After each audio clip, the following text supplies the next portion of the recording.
7:46 de la mañana recibimos en los estudios de RPP al constitucionalista Óscar Urbiola, quien ha sido miembro durante 7 años y más del Tribunal Constitucional y presidente de este órgano durante 3 años. Señor Urbiola, buenos días. Buenos días, Fernando. Gracias por la invitación. Antes de entrar a los temas técnicos, yo quisiera preguntarle algo sobre su experiencia política, puesto que usted entra a la vida política en el año 90 como diputado de Libertad, es decir, promovido por la candidatura de Mario Vargas Llosa, y está ahora defendiendo una postura que es diametralmente contraria a la de quien fuera su mentor en política. ¿Cómo vive eso usted?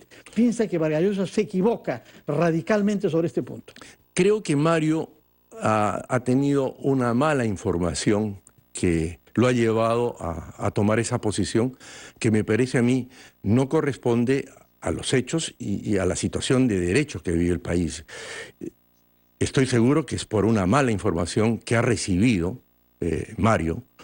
Porque... ¿Pero qué mala información podría tener una persona que tiene, digamos, tantas fuentes de información como él y que además sigue por la prensa y por internet, como todo el mundo, lo que se decide y lo que se argumenta? Sí, pero cuando se proporciona información técnica, en este caso, en el sentido de que una cuestión de confianza puede ser aprobada fácticamente y una información que la proporciona supuestamente personas que tienen entendimiento sobre estos temas y que considera que la palabra rehusar por su simple interpretación literal genera una negativa, yo creo que ahí está la mala información que lo ha llevado a Mario a esta posición que obviamente la respeto pero no la comparto y respetuosamente creo que Mario en este caso teniendo bastante información respecto y una posición marcada respecto al mal comportamiento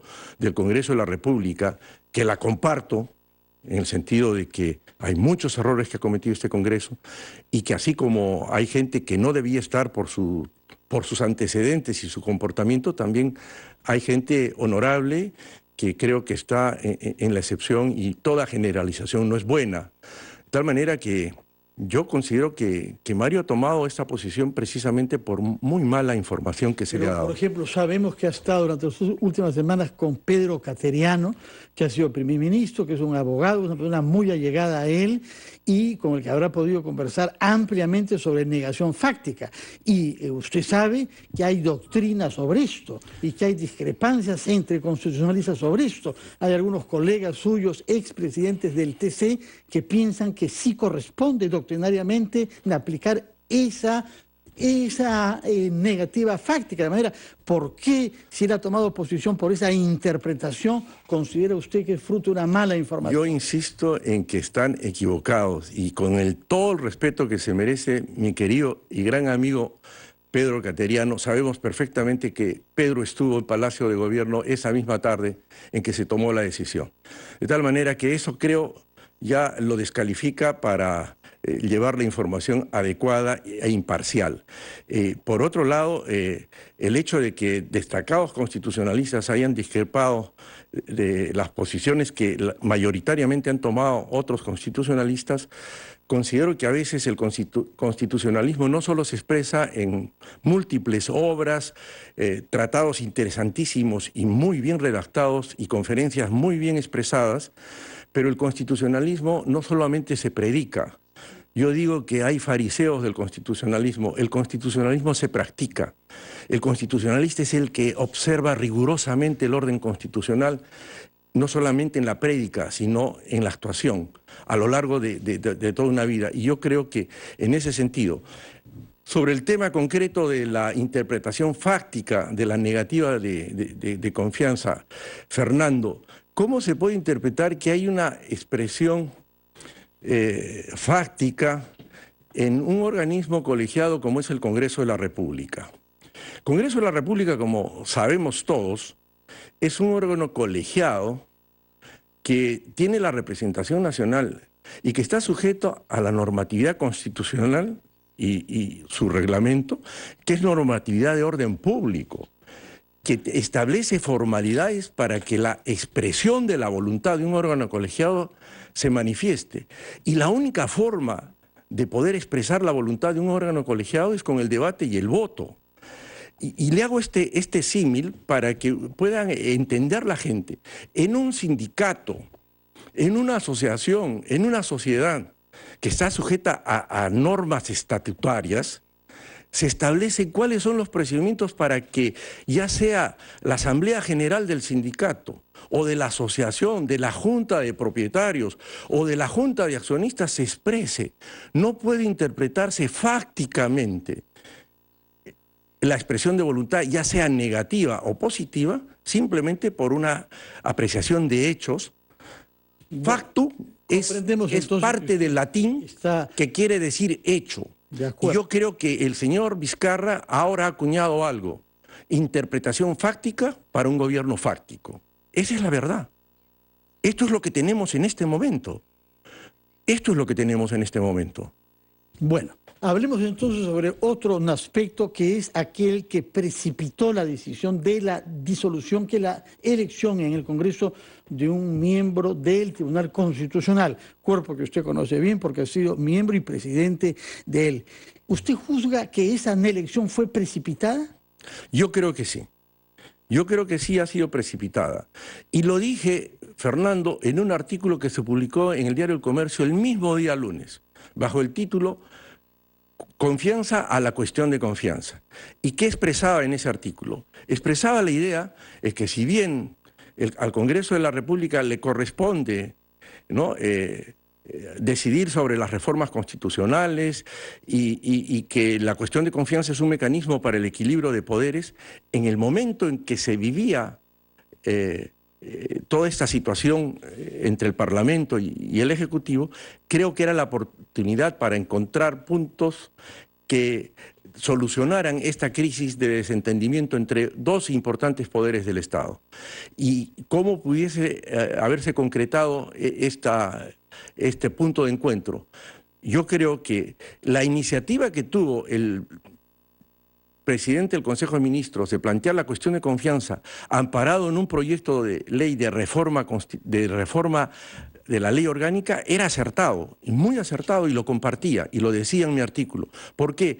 Porque modificaba un sistema de elección de los miembros del Tribunal Constitucional por invitación con el que yo nunca estuve de acuerdo, porque era un proceso casi exprés, sin transparencia y sin la posibilidad de conocer los antecedentes de los postulantes. En ese mismo artículo sugerí que el Parlamento Nacional, en uso de esa autonomía y de su soberana actuación, suspendiera la elección para dar pase a una cuestión de confianza que la debían aprobar. Y que en la iniciativa legislativa de reforma de la ley orgánica para concretar un cambio en el sistema de elección debería tener la preferencia que tienen los proyectos de ley que vienen del Ejecutivo, que no significa que en ese mismo acto se discuta y se aprueba.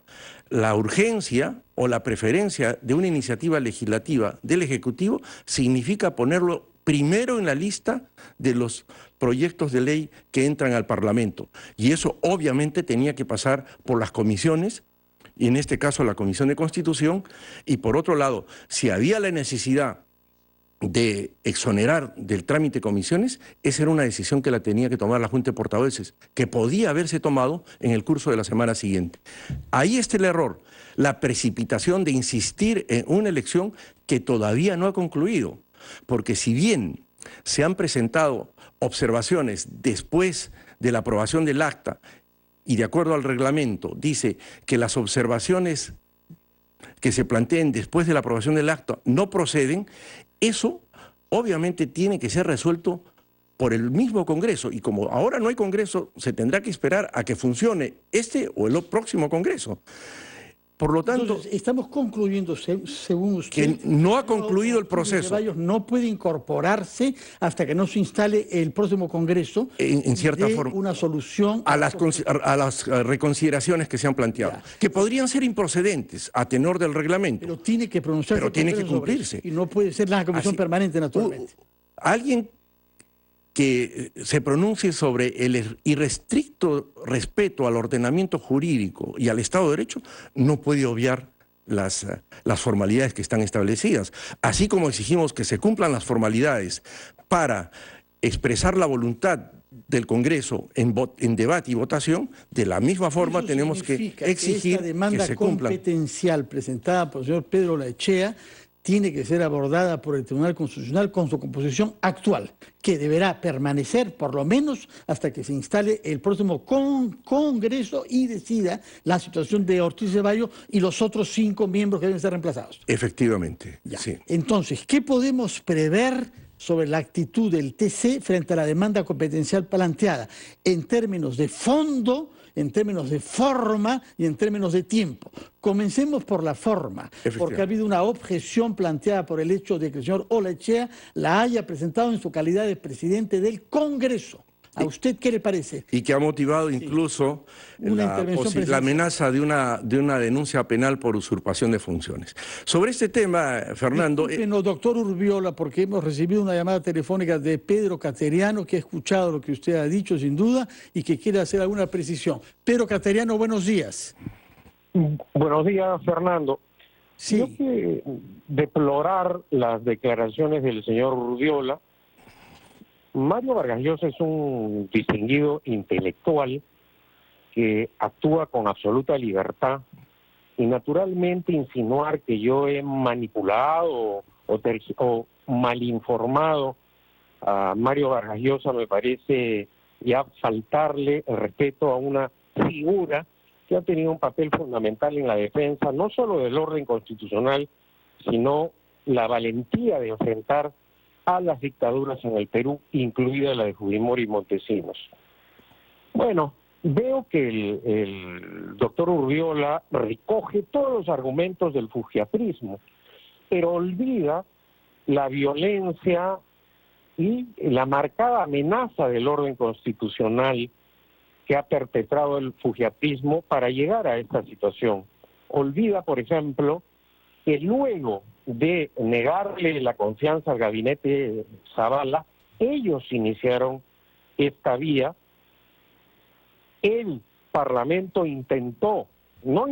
violó la Constitución, adulterando el precepto del uso de la cuestión de confianza que fue corregido por el Tribunal Constitucional. Luego otorgaron un voto de confianza tramposo al gabinete del Solar, e indudablemente al gobierno no le quedó otra salida que plantear la cuestión de confianza, que este Parlamento, también violando violando la Constitución, trató de impedir el ejercicio de atribuciones constitucionales que tenía Salvador del Solar. La primera, de participar en el debate parlamentario. La segunda, de impedirle el planteamiento de la cuestión de confianza. Creo que el señor Urbiola, además, no se ajusta a la verdad de los hechos cuando dice que no se votó. Claro que se votó. Luego de la participación del señor del Solar, hubo una cuestión previa en donde una parlamentaria pidió que se votara para que el Parlamento tratara primero la cuestión de confianza planteada.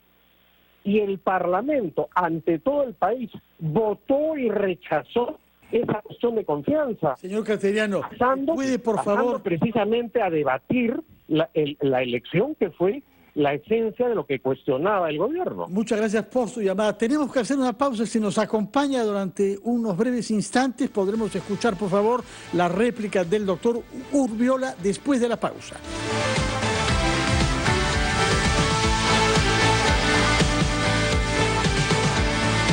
Son las 9:04 de la mañana. Estamos conversando en los estudios de RPP con el doctor Óscar Urbiola, quien ha sido presidente del Tribunal Constitucional y quien afirmó que Mario Vargas Llosa había estado desinformado y que las opiniones de Pedro Cateriano estaban descalificadas por haber estado en Palacio de Gobierno el día mismo en que el presidente decidió la disolución. El señor Cateriano nos ha llamado y ha dado sus puntos de vista críticos contra esta versión, razón por la cual corresponde primero escuchar lo que tiene que contestar Óscar Urbiola. Mi muy estimado amigo Pedro, en cierta forma me da la razón en el sentido de que Mario no ha estado bien informado, porque ha dicho en su intervención, Pedro, que la cuestión de confianza fue votada a través de una cuestión previa que planteó la señora Indira Wilca. Por tanto, ahí hay un desencuentro entre lo que ha afirmado el mismo Premier, el presidente, el señor Vizcarra, en el sentido de que ha habido una negativa fáctica, o sea, por los hechos, y el señor Cateriano sostiene que es por la votación. Entonces hay un desencuentro y eso es mala información. No voy a decir más al respecto. De acuerdo. Entonces veamos qué cosa es lo que nos dice. Y por otro lado, Fernando, quiero también dejar bien sentada mi posición. Pedro sabe perfectamente y me conoce mucho respecto a cuál ha sido mi posición en el Parlamento Nacional en los años 90, cuando integré la comisión que vio el caso de los penales. Él sabe y lo dice en su libro. Por lo tanto, no me puede atribuir a mí una vinculación con el fujiaprismo, como lo ha mencionado, por cuanto sabe perfectamente cuál es mi posición y cuál fue la votación que se tuvo cuando yo ingresé al Tribunal Constitucional con la oposición de la representación parlamentaria aprista. Y por otro lado, cuando fui decano del Colegio de Abogados de Arequipa, yo luché contra la dictadura de Fujimori. Fui el primero que en mi condición de decano del colegio interpuso la primera acción de inconstitucionalidad que conoció este tribunal para que se declare inconstitucional la Comisión Ejecutiva del Poder Judicial. Y toda mi trayectoria ha sido de lucha en contra de esa dictadura. Mi posición es clara y puedo demostrarlo. Por lo tanto, que intente atribuirme una vinculación con el fujiaprismo es una actitud realmente desleal, porque él sabe y conoce mi trayectoria y la rechazo rotundamente. Y si Pedro quiere tener un debate conmigo respecto a estos, lo invito para que tengamos un debate sobre estos aspectos y sobre derecho constitucional, si lo quiere hacer. Pero lo que sí puedo rechazar enérgicamente, así como él también tiene de estas actitudes, es a que me demuestre cómo es que en un colegiado como el Congreso de la República se puede tomar un acuerdo fácticamente. De acuerdo, vamos a ver quién nos contesta. El doctor Pedro Cateriano. En adelante, por favor. Bueno, yo no estoy atribuyéndole al doctor Vizcarra que no se enfrentó al fujiaprismo. Yo lo que estoy sosteniendo es que él ahora repite los argumentos fujiapristas, los falsos argumentos, porque lo que está haciendo ahora Urriola es tergiversar los hechos. Yo necesariamente no tengo por qué coincidir con lo expresado por el presidente de la República respecto al término fáctico. Yo lo que he señalado es que el señor Urriola malinterpreta la situación, guarda silencio de todas las violaciones que los fujiapristas han cometido y de la situación a la que llevaron al Parlamento. Que no las avalo. Ahora el señor Urriola parece un vocero fujiaprista. Yo no le he imputado que él no luchó contra la dictadura de Fujimori y Montesinos. El señor Urriola se va por la tangente. Ahora emplea los argumentos de Becerril y Mulder para intentar atacar una atribución o cuestionar una atribución constitucional del presidente de la República. El hecho concreto es que este Parlamento se negó, votó y se negó a discutir y votar la cuestión de confianza. ¿La votó o no la votó? ¿En qué quedamos? Ese no es un invento, no es una afiebrada afirmación que yo hago, es un hecho objetivo que el señor Urriola omite al momento, porque ya estamos en un debate político. El señor Urriola se presenta como un constitucionalista y lo que está haciendo es usar argumentos políticos para atacar, cosa que yo no he hecho. Lo que yo sostengo es que el Parlamento disuelto actuó permanentemente violando la Constitución, desde que no supo digerir la señora Keiko Fujimori su derrota ante Kuczynski. Yo he defendido el orden constitucional. Yo ciertamente no pertenezco ni a la agrupación, no pertenecí ni a la agrupación política del señor Kuczynski ni la del señor Vizcarra, pero ante permanentes y sucesivas violaciones del orden constitucional que efectuó el fujiaprismo, tampoco lo vi al señor Urriola protestar por esas violaciones constitucionales del Parlamento disuelto. Él ahora se presenta como un neutral constitucionalista y lo que está haciendo ahora el señor Urriola son ataques políticos, ¿no? Cuestionarme a mí por tener una reunión posterior a los hechos ocurridos es hacer política como la hacen los fujiapristas, de intentar descalificar. Y el día que quiera debatir políticamente, naturalmente no tengo ningún problema en debatir con el señor Urbiola. Muchas gracias, el señor Urbiola, ahora, el señor Urbiola no nos puede calificar de golpistas, ni tampoco cuestionar el accionar como intelectual de Mario Vargas Llosa, que es absolutamente conocido. El señor Vargas Llosa tiene principios e ideas claras, y ciertamente él opina que acá ha habido una vulneración del orden constitucional permanente y que no estamos pues frente a un golpe de Estado como el señor Urbiola sostiene. Él ahora tiene una tribuna como la de RTP para atacar políticamente, para tergiversar una los que hechos acá está y para abierta decir a lo que todos, quiere. como para usted mismo, como está ahora ejerciendo su derecho a réplica. Muchas gracias, Pedro Cateriano, por su llamada y sus explicaciones. Señor Urbiola, bueno, damos por cerrado este tema porque se anuncia una polémica. Lo vamos a dar por cerrado, Fernando, porque considero de que el tema por el cual tú me has convocado es importante, pero quiero decirle finalmente a Pedro que yo no avalo ni estoy en la línea de los argumentos del fujiaprismo, ni avalo toda esa inconducta que han tenido en el Congreso de la República. Yo estoy defendiendo principios. Ahora, si el señor Cateriano ahora es defensor supuestamente de los actos del señor Vizcarra, porque claro, él tiene una inclinación muy palaciega en distintos gobiernos, le gusta estar en Palacio, yo creo que ahí sí discrepamos. A mí me gusta estar no en Palacio, me gusta estar en el Estado de Derecho. Bueno, muy Eso bien. es lo que yo ustedes polemizarán quizás en Arequipa, porque son arequipeños los dos, así es que podremos ver un desarrollo sostenido y calmado de este tema. Nos interesa ahora que nos diga qué puede hacer el TC, qué plazo tiene para pronunciarse y qué puede suceder si sus decisiones perturban o hacen imposible el proceso electoral en curso.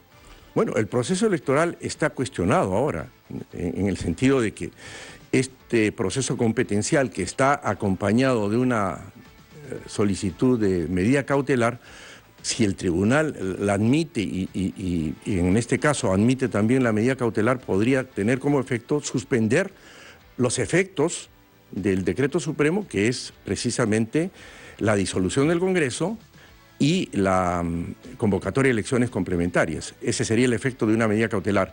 Y en cuanto a los plazos, la admisibilidad está sujeta primero a algo que tú señalaste, Fernando, que es el aspecto formal. Tendríamos que primero revisar la legitimidad activa de quien interpone la demanda. Se cuestiona la titularidad del señor Olaechea como presidente del Congreso y presidente de la Comisión Permanente. Hay opiniones encontradas en ese sentido. Se cuestiona por parte del Ejecutivo que el señor Vizcarra o el señor Olaechea solo representa a la Comisión Permanente y no al Congreso. Bien, sí, la Comisión Permanente es lo que queda del Congreso disuelto y en cierta forma es parte del Congreso. Aquí el Código Procesal Constitucional exige que la acción competencial la debe, tratándose de órganos colegiados, la debe interponer el presidente de este colegiado con acuerdo del Pleno. Y ahí entra el cuestionamiento, ¿hay acuerdo del Pleno? Claro, pero ahí hay una situación también importante. El Pleno anterior acordó un proceso competencial con medida cautelar bajo la presidencia del señor Salaverry. ¿Este acuerdo quedó inconcluso? Sí. ¿La Comisión Permanente es parte de ese Congreso que queda aquí y podría administrativamente darle curso? También es una posibilidad. Pero no hubiera debido firmar como presidente del Congreso. Quizás, como presidente pero del son Congreso. formalidades. ¿Se puede rechazar eso y declarar no admisible por esa razón? Creo que no. Por una razón fundamental, Fernando. Fíjate lo que dice la norma 3 del título preliminar del Código Procesal Constitucional. El artículo 3 del código de la norma... Resúmanos, porque estamos ya volando. Lo vamos a resumir, es que, Fernando, yo creo que le has dado mucho tiempo al señor Cateriano. Bueno, si él llama y quiere ejercer un derecho a réplica, sí, pero, si usted lo menciona... Pero creo que más importante es que se llegue a... La norma 3 del título preliminar dice, asimismo, el juez y el Tribunal Constitucional deben adecuar las exigencias de las formalidades previstas en este código, acuerdo del Pleno, al logro de los fines de los procesos constitucionales. ¿Cuáles son los fines de los procesos constitucionales? ¿Privilegiar la forma o solucionar los conflictos? ¿Hay un conflicto entre el Poder Ejecutivo y el Legislativo? Pero el otro que sí. conflicto es aquello que impida que las elecciones se lleven a cabo. Ese es el problema grave que tenemos Pero acá. eso es consecuencia precisamente del conflicto entre dos poderes del Señor Estado. Urriola, creo que va a regresar usted para explicarnos con más detalle a medida que se vayan aclarando o dificultando todos estos procedimientos. Muchas gracias por su presencia, que tenga buenos días. Son las 9:15, pausa y regresamos a Ampliación de Domingo.